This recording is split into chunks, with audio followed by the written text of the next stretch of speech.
So hello guys, welcome to our new video. और आज की वीडियो में हम बात करने वाले स्टॉक मार्केट क्या होता है, क्या स्टॉक मार्केट रिस्की है, किस तरीके से ये काम करता है और नॉर्मली पीपल क्यों डरते हैं स्टॉक मार्केट के अंदर इन्वेस्ट करने के लिए, और क्या नॉर्मल पीपल इसके अंदर इन्वेस्ट कर सकते हैं। तो इसी टाइप के कुछ इंटरेस्टिंग टॉपिक आज हम डिस्कस करने वाले इस वीडियो के अंदर।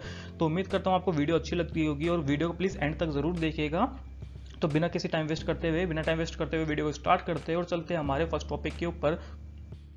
तो फर्स्ट टॉपिक हमारा आता है what is stock market. Is stock market risky, क्या स्टॉक मार्केट रिस्की होता है। तो चलिए इसको भी हम डिस्कस कर लेते हैं।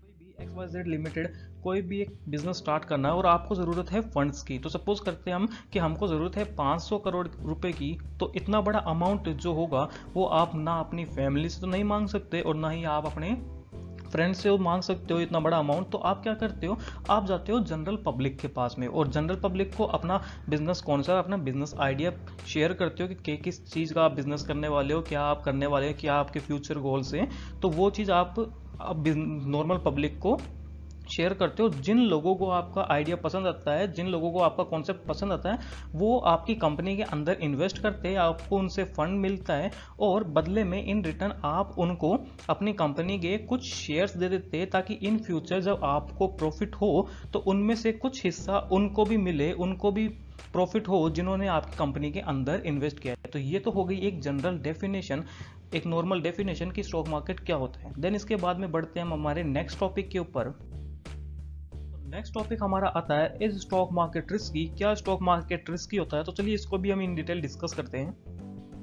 तो इसको हम एक एग्जांपल के थ्रू समझने की कोशिश करते हैं जिससे आप अपनी डे टू डे लाइफ से रिलेट कर सको। तो सपोज कीजिए आपकी कोई एक फ्रेंड है और उसने अपना एक बिजनेस स्टार्ट किया है कैफ़े का, और उस कैफ़े के बिजनेस के अंदर आप भी इंटरेस्टेड हो, आप भी उसके अंदर इन्वेस्ट करते हो। तो इसके अंदर देखिए हमको दो सिचुएशन देखने के लिए मिलती है। जो दो सिचुएशन देखने के लिए मिलती है वो देखने के लिए मिलती है कि या फिर तो वो जो बिजनेस स्टार्ट किया है वो सक्सेसफुली चल जाए, या फिर सेकंड सिचुएशन कि वो बिजनेस अच्छी तरीके से वर्क ही ना कर पाए, वो बिजनेस ही बंद हो जाए। तो ये दो सिचुएशन हमको जनरली देखने के लिए मिलती है किसी भी बिजनेस के अंदर। तो अगर आपकी फ्रेंड को प्रॉपर नॉलेज होगी कि बिजनेस किस तरीके से चलाया जाता है, कैफे को किस तरीके से हैंडल किया जाता है, तो उसके अंदर देखिए या फिर तो वो प्रॉपर तरीके से चल जाएगा। और अगर प्रॉपर नॉलेज नहीं होगी आपकी फ्रेंड को किस तरीके से हैंडल किया जाता है, किस तरीके से मैनेज किया जाता है, तो वो हमको देखने के लिए मिलता है कि वो बिजनेस ही बंद हो जाएगा, वो कैफे बंद हो जाएगा। तो ये इतना सब कुछ तो आप ऑलरेडी जानते होंगे।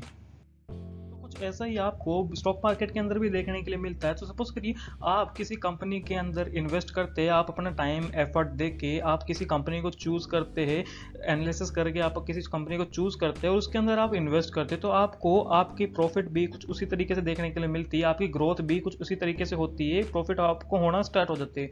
और इन केस आप किसी गलत कंपनी के अंदर इन्वेस्ट कर देते हैं बिना टाइम दिए मार्केट को और बिना किसी प्रॉपर नॉलेज के, अगर आप किसी गलत कंपनी के अंदर इन्वेस्ट करते हैं तो आपको उसके अंदर लॉसेस देखने के लिए मिलते हैं। तो रिस्क तो आपको यहाँ पर भी देखने के लिए मिलता है। और रिस्क को आप एलिमिनेट नहीं कर सकते मार्केट के अंदर से। Risk is a part of business, but आप रिस्क को कम कर सकते हो मार्केट के बारे में जानकर, मार्केट के बारे में प्रॉपर समझकर, बाय रिस्क मैनेजमेंट को आप फॉलो करके आप इस रिस्क को कम कर सकते हो। बट आप रिस्क को एलिमिनेट नहीं कर सकते मार्केट के अंदर से। और जितना ज़्यादा मार्केट रिस्की भी है उतना ही ज़्यादा मार्केट रिवॉर्डेड भी है, उतना ही ज़्यादा मार्केट रिवॉर्ड भी करता है। जितना ज़्यादा आप रिस्क लेते हो मार्केट के अंदर उतना ही ज़्यादा आपको रिवॉर्ड भी देखने के लिए मिलता है। तो चलिए इसको एक एग्जाम्पल के थ्रू हम समझने की कोशिश करते हैं। तो इसके लिए देखिए 20 साल पहले अगर आपने एशियन पेंट्स के अंदर 10,000 रुपये इन्वेस्ट किए होते तो आज के टाइम पे करंट वैल्यू उनकी होती 3,50,00,000 के आसपास, उनकी करंट वैल्यू आपको देखने के लिए मिलती। तो ये तो एक हो गया हमारा नॉर्मल सा एग्जांपल। देन ये टॉपिक यहीं पे खत्म होता है। देन इसके बाद में हम चलते हैं हमारे नेक्स्ट टॉपिक के ऊपर।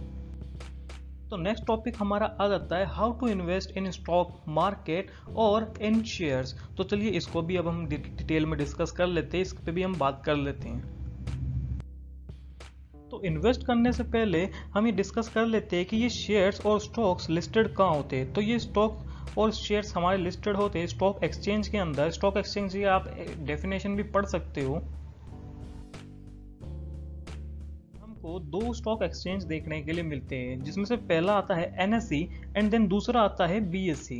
एनएससी की फुल फॉर्म होती है नेशनल स्टॉक एक्सचेंज और ये एस्टेब्लिश हुआ था 1992 के अंदर और ये लोकेटेड है मुंबई के अंदर और 1700 के आसपास इसके अंदर कंपनीज लिस्टेड है। और सेम उसी की तरह बीएससी की फुल फॉर्म है बॉम्बे स्टॉक एक्सचेंज और ये एस्टेब्लिश हुआ था 1875 में और ये लोकेटेड है दलाल स्ट्रीट इन मुंबई के अंदर ही और 5500 के आसपास इसके अंदर कंपनीज लिस्टेड है।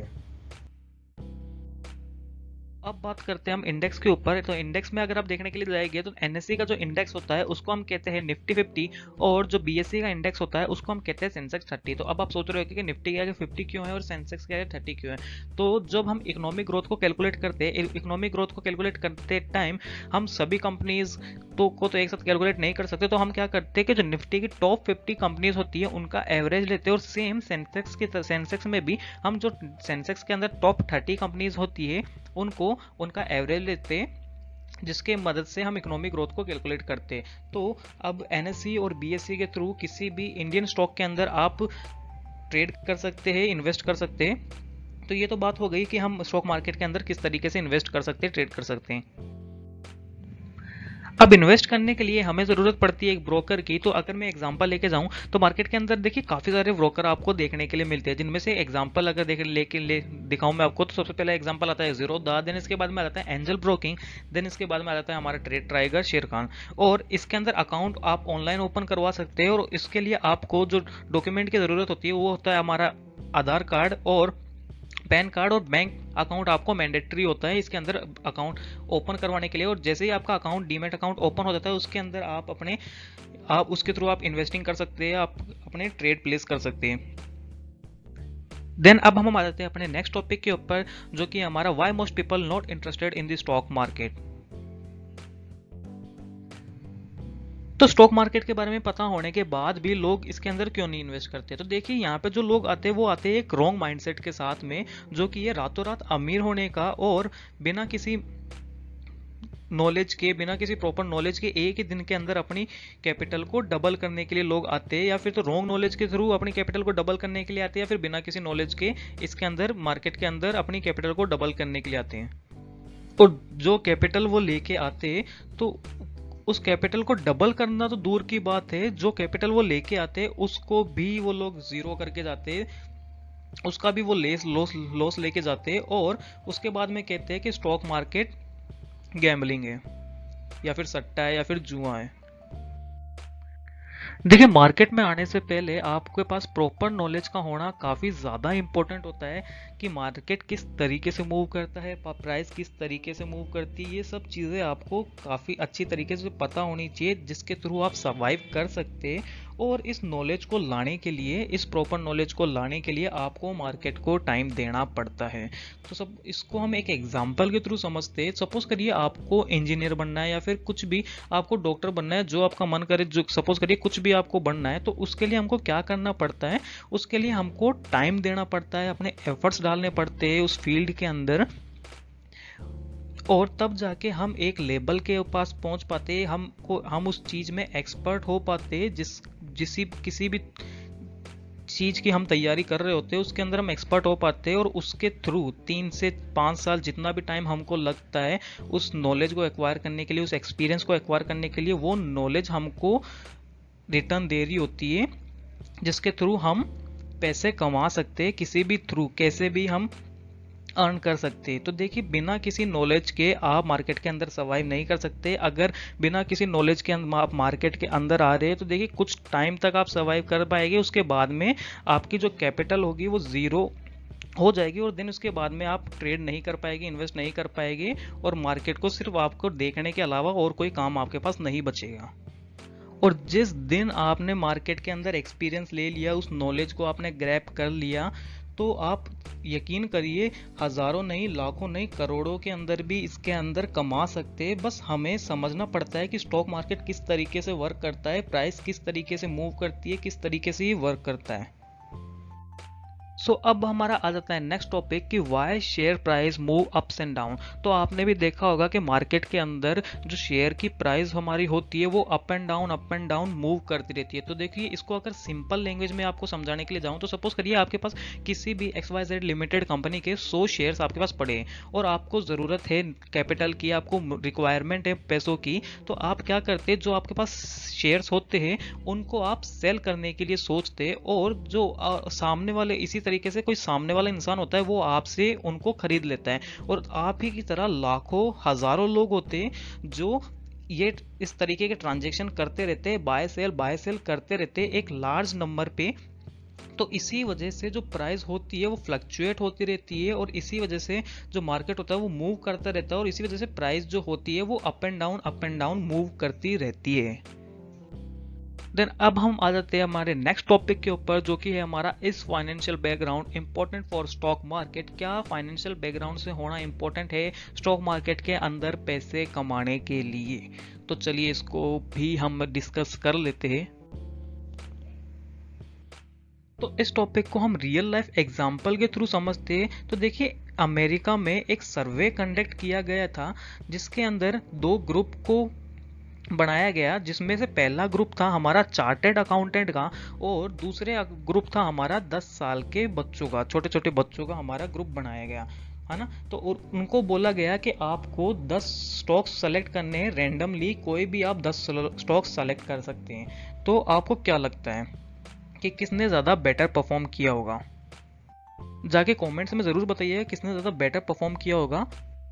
तो देखिए, जिनको भी ये लग रहा है कि जो ग्रुप ए है उसने ज़्यादा बेटर परफॉर्म किया होगा as compared to group B, क्योंकि जो सीए है, चार्टेड अकाउंटेंट है, वो मार्केट के बारे में ज़्यादा बेटर नॉलेज रखते हैं as compared to group B, जो कि बच्चों 10 साल के बच्चों का है उनको और जो सीए है वो फाइनेंशियल बैकग्राउंड से बिलोंग करते हैं, काफ़ी ज़्यादा अच्छी नॉलेज है उनको। तो फिर शायद आपको दोबारा सोचने की ज़रूरत पड़ सकती है, बिकॉज जब देखा गया 5 साल बाद में कि किसके स्टॉक्स ने ज़्यादा रिटर्न दिया है, किसके शेयर्स ने ज़्यादा रिटर्न दिया है, तो वो आते हैं 10 साल के बच्चों ने जो स्टॉक्स सेलेक्ट किए थे उनके स्टॉक्स ने बहुत ज़्यादा रिटर्न दिया था एज कम्पेयर टू सीए की।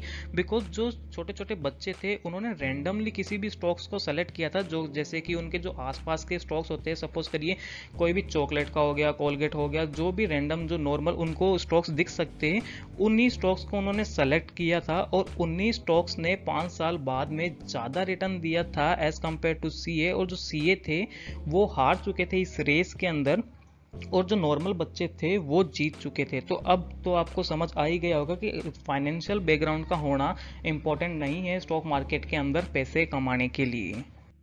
तो इसी के साथ आज की वीडियो हमारी खत्म होती है, और उम्मीद करता हूँ आपको वीडियो अच्छी लगी होगी। तो प्लीज़ वीडियो अगर आपको अच्छी लगी होगी तो यूट्यूब चैनल को प्लीज़ सब्सक्राइब करिएगा, यूट्यूब वीडियो को लाइक करिएगा, और इसी तरीके से मिलते हैं नेक्स्ट वीडियो के अंदर। तब तक के लिए बाय बाय।